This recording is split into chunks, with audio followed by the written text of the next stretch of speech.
Yes, people, a quick 5 at 5 following Arsenal's latest victory. It sounds good, but there are a few things to get stuck into. Some good, some bad, but let's give it a go. Here's a quick 5 at 5. Number one, let's talk about Fabio Vieira's corners. You all know how it goes, right?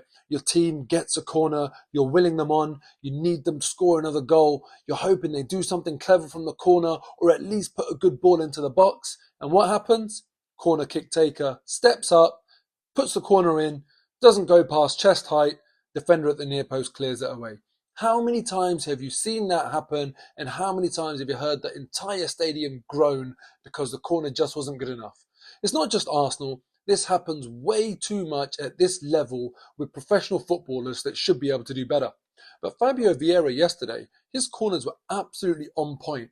Arsenal had 8 corners yesterday, and in terms of Fabio Vieira's crosses, from 7 crosses, he had 4 accurate crosses and created 4 chances. Now that's not bad.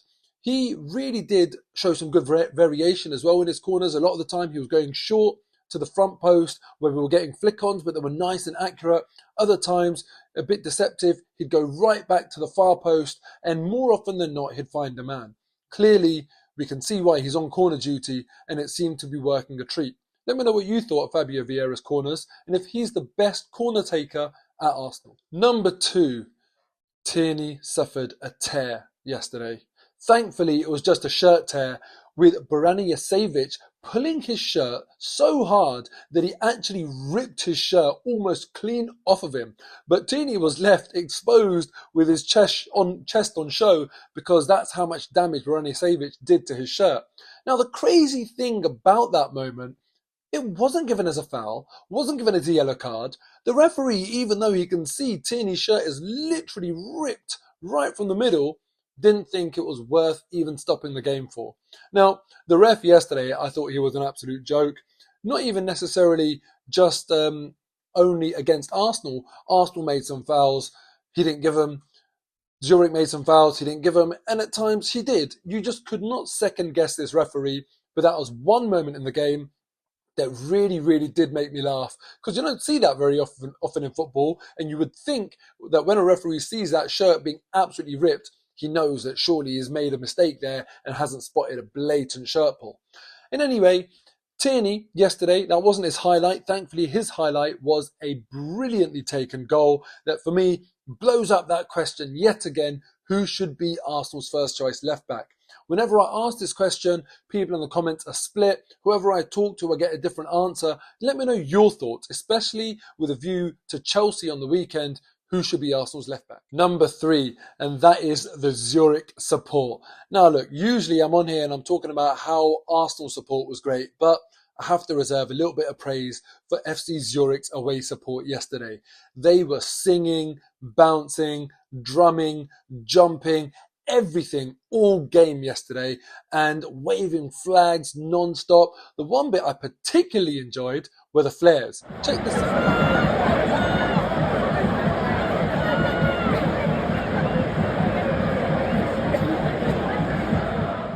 Now, wait. Don't get in the comments and start talking to me about condoning the use of flares and all that sort of stuff. I'm not condoning it. I love to see it, but I'm not condoning it, and I wouldn't do it myself. But it's hard to argue looking at that video that it doesn't look absolutely incredible. I'd love it if there could be a way of safely using flares. I have to admit that when I'm in a ground and someone lets off a flare, it does get to me. It does get into my throat and my nose and that sort of stuff, and I do find it uncomfortable. I find myself pulling something over my mouth and nose to stop me feeling like that.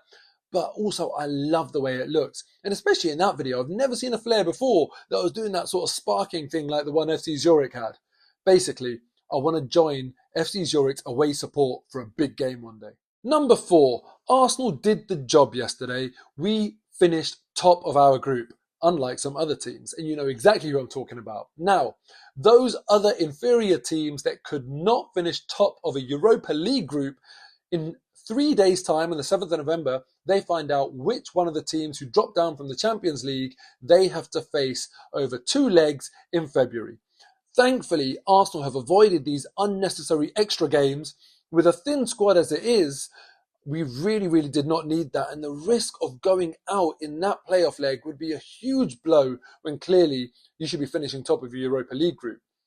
Now, in that month of February, Arsenal have got 4 Premier League games, of which 3 are away. And the one thing you don't want when you play a midweek Europa League game is to have to go away again at the Premier League and try and win both matches in 1 week.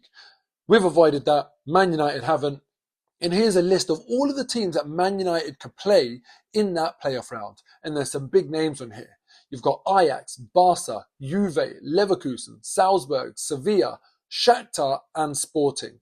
I don't fancy any of those games, but it would be nice to just sit back and watch Man United try and navigate that banana peel. Number 5, and that is the last 7 games. Now look, points 1 to 4 have all been quite light-hearted and positive, but this one is actually causing me some concern. In Arsenal's last 7 games, we've only managed to score more than 1 goal once. That was last weekend against Nottingham Forest, who are bottom of the league, have only scored 1 away goal in the Premier League, and frankly, weren't the toughest test. Arsenal really, really need to sort this out. We've had games where we should be scoring more than 1 goal, Zurich, Bodo, for example, and we just haven't been able to find our clinical edge in games recently. So, are you concerned about this? Is it something that's bothering you, or do you not care as long as we're getting the wins on the board? Now, I do hear the argument that when a team's not playing well and they're still winning, it's the hallmark of a very, very good side. But what the hallmark of an even better side is when you are playing well and you are scoring goals and you're still winning. So for me, I feel a bit nervous about this, especially going into a big game against Chelsea. If we're not clinical, then it is something that's starting to bother me. When I look at the game yesterday, Arsenal had 17 shots. 11 of those were inside the box. Only 4 of those were on target. We dominated the game yesterday. We had chance after chance, had all of the possession. Clearly, we've got to be doing better than that. It ended up being a nervy game yesterday because Zurich started to threaten us. They had a goal disallowed, and it should never have got to that point. Now, a big part of Arsenal not scoring is obviously our strikers. Jesus hasn't scored in a month, and Nketiah, I can't really remember the last time he scored. And it's not just all about them, though clearly they're the strikers. It's the entire team. We need to be more clinical. Right now, one of our biggest goal threats is Granit Xhaka, and he wasn't playing yesterday. But seriously, if Granit Xhaka is one of your biggest goal threats, then I think that tells you that maybe some of the other players aren't chipping in enough. Let me know in the comments, is it a concern for you, or am I being a bit too picky, and should I just be focusing on the fact that even when we don't play well, we score a goal and we're still managing to keep clean sheets? Let me know in the comments below. Thank you as ever for watching my 5 at 5. Prayers going out to Imran Khan. Craziness what happened there with him. And please make sure you do hit subscribe and you hit the like button as well. Take care. See you after Chelsea, which is a massive, massive game. Come on, Arsenal.